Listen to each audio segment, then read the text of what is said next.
Alright guys, the last video of this series, part 3, the full review of our 2012 Honda Pilot EX base with the front wheel drive, or the two wheel drive it might say, 3.5 liter double overhead cam V6 VTEC VCM motor with the 5-speed automatic transmission. I do not know for sure, I'm not gonna say for sure, but I think it has a overdrive on it. Maybe, it's hard to say. It's got 3 selectable gears, 4 and 5 are just on its own. This thing makes about 275 horsepower. I do not know the curb weight. I'm gonna guess around 3,000, but do not take that because I don't think it's right, and I just guessed it. Yeah, I'm gonna do a full review right now. I'm gonna try to make it as quick as possible, talk about everything about this car, every possible little piece I could talk about. We're gonna start with the inside. So we went with like a leather tan trim. It is held up quite well, other than of course these, which I talked about in the part 1 and 2. That is what the gauges look like. Right here, we'll talk about this. It has, you know, your range, how many miles you got left, temperature outside. Normally, if like you have a door open, I'm gonna open the driver's door. Shows you which door opens. You know, there is several different things there, which is trip A. You can set, there's 2 different trip modes. The oil life, until you need to get an oil change, it lets you know that, and they reset it every time they change the oil. That's just the odometer, and then it starts over. And sometimes it'll have like a thing when you need there's a trouble code, it'll put it out, and you can go to your dealership and check in what it is, and they can fix it. Let's see, I don't have the specs on right now because I can't remember how much it takes to fill this car up or how big the tank is. I can't say for sure. The red line, it has set up similar to like a, I don't know, like a launch control type thing. It only sets the rev limiter at 5,500-ish, I think. But I think if you're driving and you floor it, it'll go to 6,900. Like, I'll do it real quick right now. It sits right there. I try not to do that much. I don't like doing that. This car isn't meant to be a race car, so yeah, that's the red line. And I think VTEC, normally when I drive it, it hits about right there. In between 4,000 and 4,500 is where I feel it. I'm pretty sure that's where it is.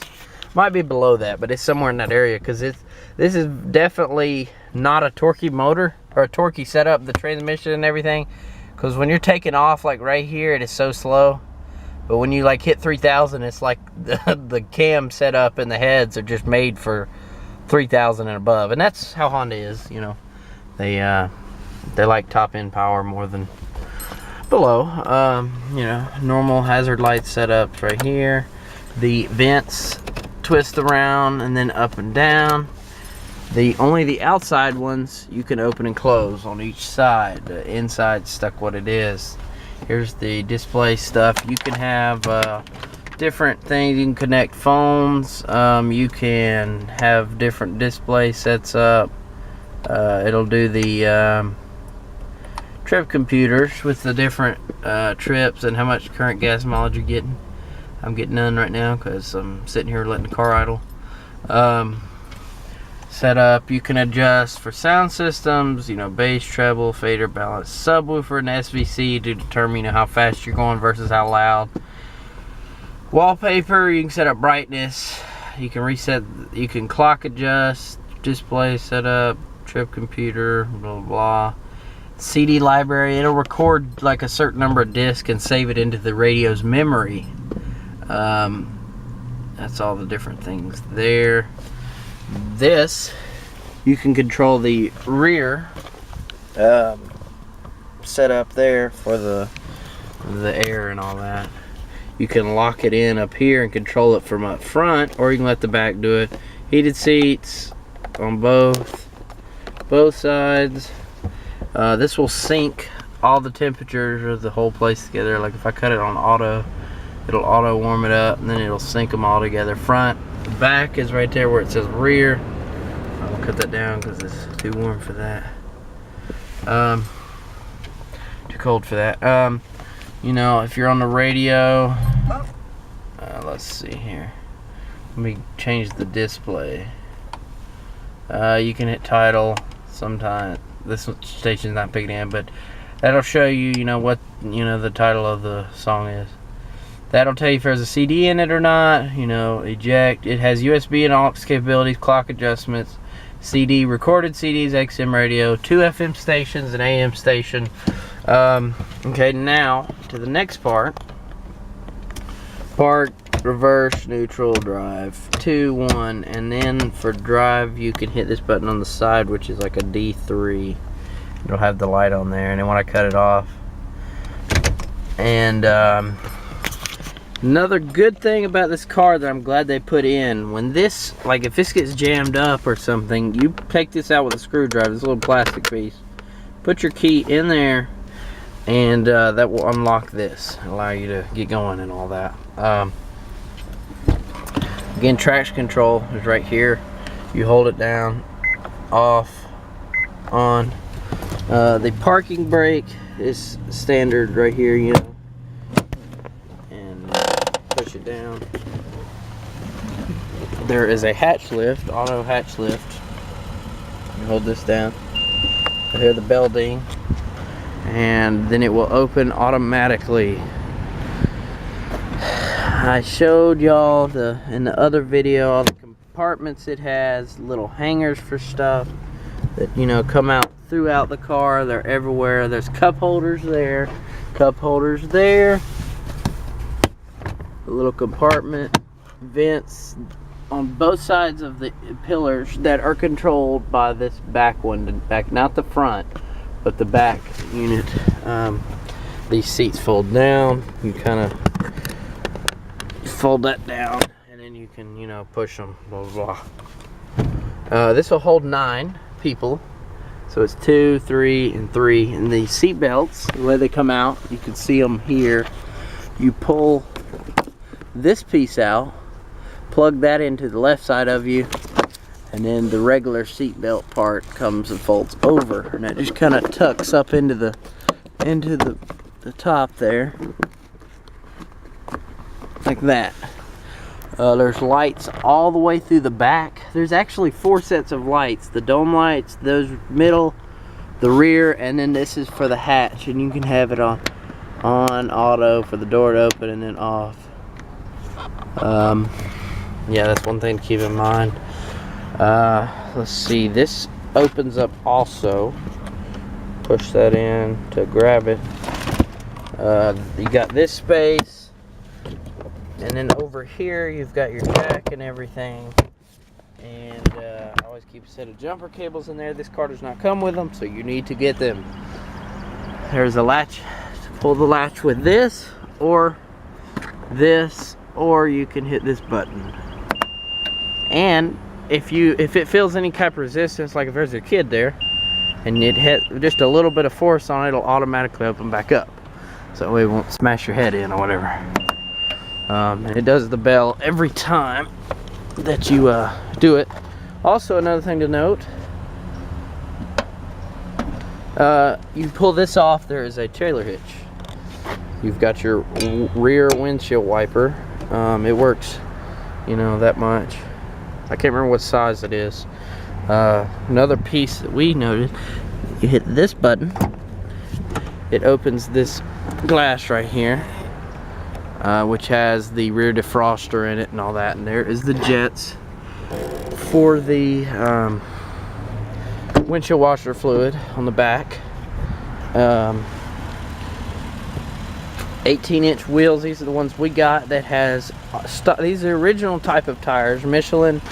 I think they're called Primacy MX V4. They're 235/60R 18s, 102T tubeless M+S Michelin. The front comes with, I believe that could just be one piston, it might be two, I don't know, it's hard to say. It's got the two slots here, but I think it's just one big piston. Also the mirrors, they fold on both sides. It has an auto setting for the lights, and that fog light is broke out, I'm still replacing it. These are the daytime or the parking lights. Let me do one more thing here. It has running lights, auto, which it can tell the time of day using this sensor up here. To, you know, if you leave that on, it will, you know what to do, which lights to cut on. However, you can't cut the car off with it in auto because the lights will stay on, so it's really not auto, but somewhat. And then this is just you running the lights. And then here, fog lights. So these are the lights when they're on. And you see that these two work. This one is just your running lights normally. And that's the fog light. None of them are LED, unfortunately.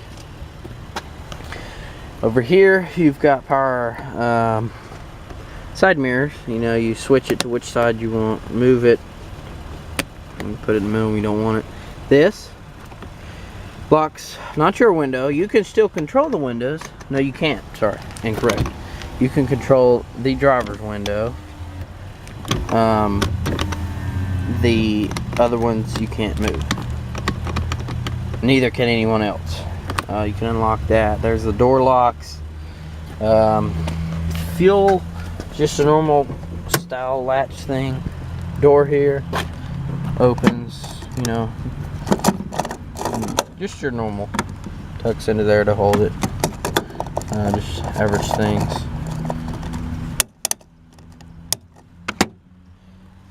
Let's see, what is else? Of course, rear disc brakes, obviously, single piston rear disc brakes. This has dual tips. All pilots do, I'm pretty sure nowadays. This is not functional, this diffuser here. This is just for looks. The air does not come through there. I don't think it does. And if it's the base, this is one way you'll know. Nothing will be on the right side. This just says Flow because it was Flow Honda. Shout out to them, I guess. It'll just say Pilot. So this is the 2012, so they've made a newer edition since then, so keep that in mind. These lights really don't do much. At night they somewhat help, so you can kind of see, but they're not, you know, extravagant, bright, and whatever else. Another thing, you can control the phone here. Voice tags, you know, to pick up on what certain words it'll know. Then you can go back, pick up and hang up the phone, volume control, channel for the radio, mode for the different XM, FM, CD, blah blah blah. Let's see, the normal horn. Just the normal horn there. That's how it sounds. And I'm trying to go through everything. I hate doing all this, but I'm trying to do a full descriptive of every bit of the car. So the next thing is, of course, heated seats, but this moves this piece in and out. So like back support, this moves it that way and that way. This one moves it forward and backwards. This front one, if you pull it up, it tilts the seat back down. If you hit over here, it pushes the whole seat up. Instead of doing that, it just brings it up, and then that one over there tilts it. The other side only does directions in that way and moving the seat back. It does not do all the different angles. The back seats, the way they work is just through a latch. The normal old-fashioned latch to slide it up and down. And then if you're climbing into the back, you can kind of do it like that, or through this way, which this kind of, it opens it up and then lets the whole thing slide. Same thing with the other side. Same thing with the middle seat belt. Let's see what it, both, of course, the adjustable height of the seat belt. Front two, the same works. There is an oh crap bar, as I call it, right here for all the way around. Another good thing that I've used several times is this. This, when you cut it off, if there's a car behind you with bright lights, it'll be very, you know, bright, of course. Now, the back window is tinted, however. You can't as much tell inside, but I mean, it's obvious outside. But if the light's too bright, you can turn the green on, and it'll make the headlights appear more kind of darker colored. So it kind of adds tint to it, you know, more than before. Let's see, you got a 12-volt outlet up front. You have in there your aux cord and USB and all of those good things. Very good air conditioner and heat in this car, very good. It heats up very quick. The V6 motor is big enough that it obviously heats up very quick. Two different balls for the brakes and the turn signals and the reverse. It has, good thing about this car, I can't remember if it was an add-on or not, but which a lot of cars have this, it comes stock with lock nuts on each wheel, because people have problems with keeping themselves from stealing stuff nowadays. You have to do that. One more thing, I think, because I'm trying not to drag this video out too long, because I know it's going to take several hours to upload. But now I'm going to point to a couple things under the hood and then wrap it up there. So I think the way this works, Hitachi mass airflow sensor. I believe that's how it works. So if you wanted to do a cold air setup, you just had to swap for mass air. It is electronic throttle body. The steering and the gas are very, very responsive in a good way. There's a cover here over the motor. There's actually some good bit of room in the engine bay. So that's how all that works. You know, you can add gas to it. I mean, you can add antifreeze to the radiator, which sits right in there. But other than that, I think that's everything. I'm gonna do like a 0 to 60 and stuff, and some stock revs and whatever, and add that to the video, and then I'll do fixing that fog light, put a video on that. But this is it for the review, guys. If you could leave a like, subscribe, and comment below. Watch some of the other videos. JSW Cars signing out.